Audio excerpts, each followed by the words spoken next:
O que acontece quando solta a música do TikTok em aula? Celular do professor invade som de outra turma. O DK News está começando, veja tudo isso e muito mais após a vinheta.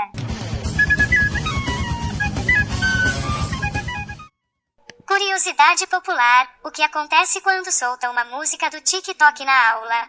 Um dos nossos professores fez um teste, veja como foi.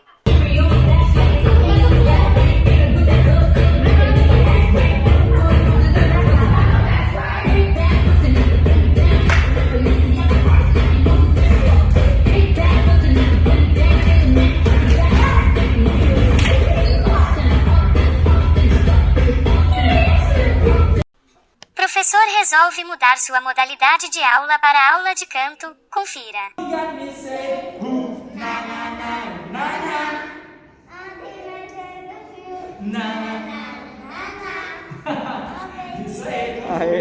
Professor invade o som Bluetooth de outra turma e é severamente repreendido.